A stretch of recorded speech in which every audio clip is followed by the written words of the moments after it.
Let's go over all the announcements from EVO and talk about all the crazy shit that happened. We can sort of like get a nice direct moving forward point of where we're probably going to see more stuff when it's going to happen. So let's go over here.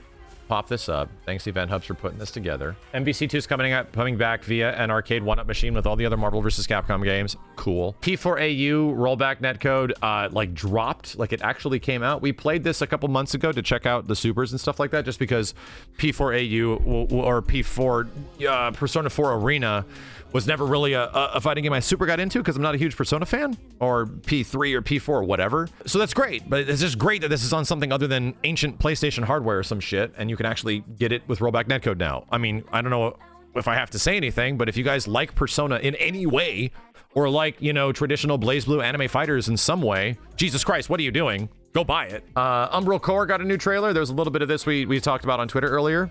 Cool. They're moving forward and doing big stuff. Guilty Gear Season 2 roadmap was pretty great, right? I think their plans going forward make a lot of sense. And in fact, this just happened. The input delay on PS5 version of Guilty Gear Strive that actually runs in 4K is like 1 frame off now from 1080p 60 on PC, which is dope, right? Which is actually super fucking cool. Like the bigger issues that console Guilty Gear has had, they just got done with the testing, and I was just reading this earlier on Twitter. It is really close to PC input delay now, so they are figuring shit out. And yes, it's 4K version on the PS5, right? 4K 60.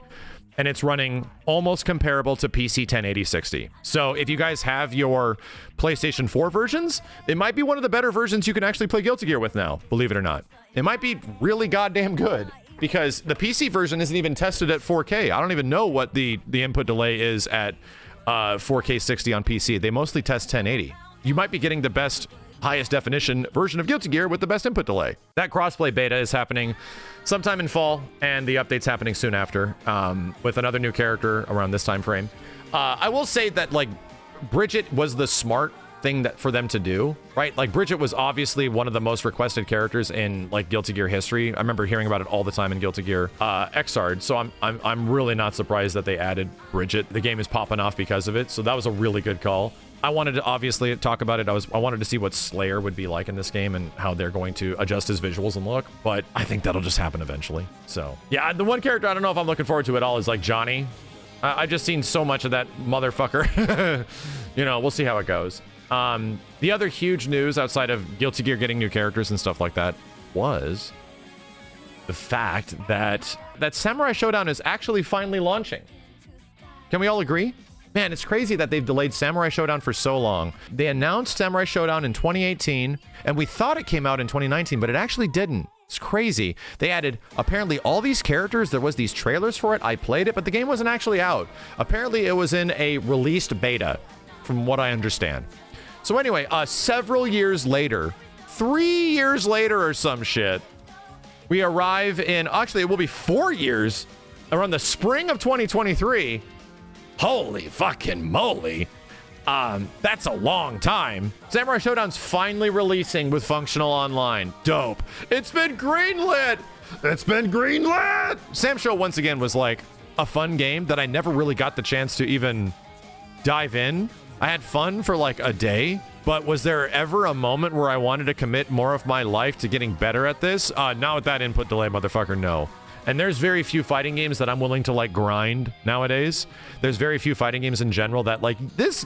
There's so many options for fighting games now that this game needs to convince me that it wants me to play the fuck out of it, right? Fighting games need to try to give me a reason to play the holy fuck out of it. There needs to be things in it, great mechanics, great characters, like great online crossplay. Like there needs to be all this stuff that comes together that gets me into it to the point where I just want to play the shit out of this. Let's go. Shockingly enough, that happened, you know, for DNF Duel, especially in the first like month or so. This is one step, right? One big step. I'm already I'm already anticipating it right now. Is this going to be the absolute giant revelation slash return of Samurai Showdown? Is this practically going to be like a relaunch, re-release of in some way? I think they'll try to condition it as such, but no, I don't think so. I think this is a fantastic effort from SNK to show that we actually care about the people that invested in this game.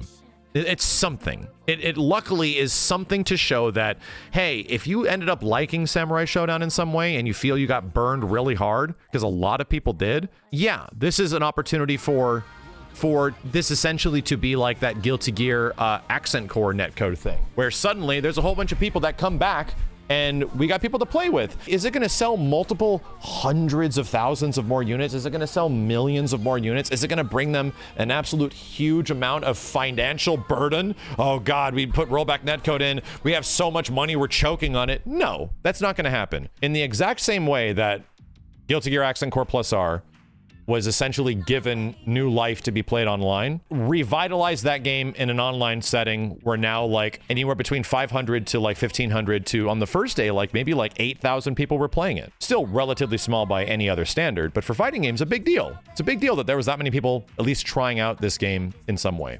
Also, yeah, crossplay for KOF 15 was really big. And that coming out a bit down the line is probably going to be the fix to the matchmaking that everyone complains about. That's probably going to be that shit, you know? For anybody that's curious, hey, when is KOF 15's matchmaking going to get fixed?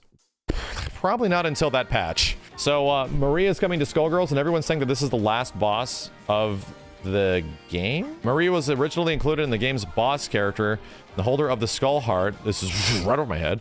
But she'll finally become a playable roster member sometime in 2013. Cool. Is this the final DLC character? Okay. So as of right now is the final DLC character. Hopefully, like Black Dahlia and the performance of the other characters that have come out for Skullgirls over the past year have been substantial enough where, and especially considering how big competitive has grown and stuff like that, hopefully that just means that there's going to be more characters. There's going to be more DLC down the line. It's incredible to see that essentially an indie fighting game is still getting support nearly 10 years after the launch. She is the Skullgirl. That's great. It's just fantastic. This is like the swan song of indie fighting games. So that's amazing. Multiverse Season 1, we got there's a little bit of news here that was pretty good, but it wasn't like crazy. There was at least some more stuff happening. Rick and Morty technically got delayed, but it seemed like they actually have a roadmap, which was nice. And this one is massive for me. And I'm gonna rank these announcements looking forward. Like, how big were these in my personal opinion? Dragon Ball FighterZ is getting rollback netcode.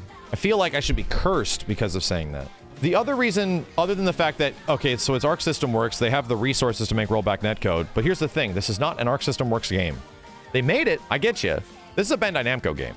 Bandai Namco put up all the money for this shit. They put up all the money to get it made. They put up the money for the licensing of the characters. They put up the money to get Arc System Works to make it. They gave Arc System Works money. They made them a game. They were commissioned to make a game and future characters, and then Bandai Namco pays for all that shit, right? And they clearly made a ton of money as a result. A Bandai Namco game is about to have rollback netcode. Not about. Granted, like, it's gonna come down the line. It's gonna be some 2023 shit. It's gonna be down the line until this is eventually added to the game. But let me just say that again. A Bandai Namco game is about to get rollback netcode, which is officially the last big fighting game company to not adopt modern netplay standards. That's the last one. Almost all the other ones did it. The only other one is technically Sega, but they have not had a giant new release. Virtua Fighter was a remake of an older game, an attempted version of online that has a variety of results. So that's a big deal, right? And Nintendo. Granted, yeah, I keep forgetting that Nintendo is out there too because, you know, they hate their fans. Bandai Namco's a big one because this is obviously one of the biggest fighting game franchise companies there is. This is like one of the primo top ones. KOF 15 DLC characters. We're eventually getting Samurai Showdown characters as the last character pack for this season. And then the next season, we saw Kim's Pants as well as Shingo. And from what I understand, Shingo's like a joke character because he's like not Kyo. I know very little about Shingo, right? Other than the fact that he exists. So that's cool that Kim's Pants are back. I'm very, very proud of him. But Darlie, Halmaru, and if we could delete Nakaruru from human existence, that'd be great. If somebody could just, you know, Men in Black, like everybody, like in a global proximity, and just eliminate Nakaruru from existence, that'd be badass. We can get a different Sam Show character in here. Unfortunately, that didn't happen.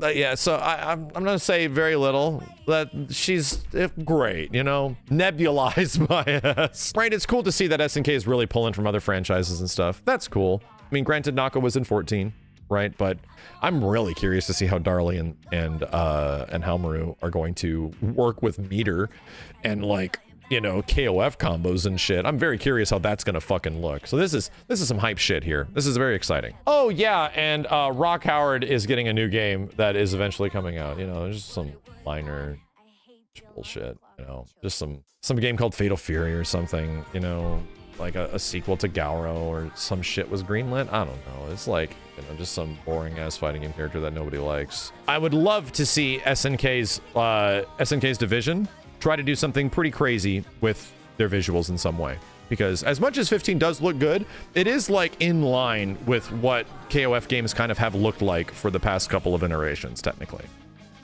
did this shatter expectations? Yes. I would say that you know, Gauro being announced as being a new thing shattered expectations more than the majority of stuff we've seen in KOF 15, right? Just a little bit. I mean, Team Sam Show's nice, but that could just be because a lot of this stuff was leaked a long time ago. A lot of this stuff was unfortunately, you know, data mined / whatevered. Anyway, I'm very excited, right? Just to see how Rock is going to be in a new game. He's clearly looking the same, which is cool. So it just makes me want to play more goddamn KOF. And possibly the biggest, right, in terms of scale, the biggest announcement is the fact that Tekken 8 seems to be in development. At least that's what we're hearing. The chance that we might actually see whatever this is at the Game Awards is also a likelihood. And that's literally all we have. There's so little information about what this shit is that it's more confusing than a teaser, right? This was almost too teasery, right? Where this is like not even a teaser. This is like somebody poking you in the back and then running away. And you're like, who poked me? So I would like to say this is exciting. It's much...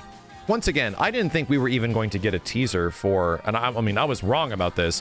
I didn't think we were even going to get a teaser for Tekken 8 until possibly even next year, right? Possibly even like sometime in 2023, maybe even E3. I thought that was the teaser time frame. It's obviously exciting if the new Tekken is coming out. I think the biggest question is that with this happening, this leads me to several questions. And what do we even have to say about Kimberly and Jurley? This look great, right? Cool. I'm gonna have to pester Capcom eventually. When are these characters playable? When can I get 4K 60 footage? Where do I gotta go fly to do it? You know, Jury has feet and people are mega horny. I'm shocked. So most likely the next probable place where they would jam these characters in and let you sniff their feet is going to be Tokyo Game Show. That's the next really big one that'll have the biggest presence, where they'll most likely have more information. You know, TGS is pretty big. And then we already talked about it before, but Bridget is in Guilty Gear Strive, one of the most requested characters in Guilty Gear history that was not in Guilty Gear Xrd, and is now a Season 2 character in Strive. Dope. I'm sure a lot of people are super happy. I just like it when people are happy. That's great. And at least from the trailer, I know absolute ass for balls about Bridget and what the character do, other than the fact that I got destroyed in the arcade several times back in the old Guilty Gears, like the XX series and stuff. So that's like the last information I actually know. I just want to see what the character's like, and we'll check it out. It's cool that this character is back in some way. I'm sure some people are very happy, but Bridget is the epitome of moe horseshit, right? She just is. It's just the way it goes. Let me break down the my top three favorite announcements of this whole thing. Top three favorite announcements of this whole thing. Number three, I'd say number three is Tekken, next Tekken, right? I would say this might even be likely higher, but it isn't. I think Tekken 8 getting teased is really crazy and is earlier than I thought. But I'm immediately concerned as soon as they start talking about like how the game is actually going to be accessible for an online environment. The reason I am very curious about this one is only because it's related to another announcement. And they're almost like in tandem working with each other of like, God, I hope so. Like, please, dear God, I hope so. After that is clearly Gauro, right? Clearly, a new Gauro featuring Rock Howard as a brand new main character. Holy shit. And considering the way they handled Rock in KOF 15, he's easily one of like the most top 5 characters in the game. He's very good. They did a fantastic job at actually making him good. So, good on you, SNK. I appreciate it. Rock is pretty decent in KOF 15 to say the least, and I want to know what this game is gonna fucking look like. What the hell is this game gonna look like? And then the last one is a phrase that still doesn't make any sense to me when it breaches my lips. Dragon Ball FighterZ is getting rollback netcode. Still blows my mind. That is absolutely #1 in my opinion.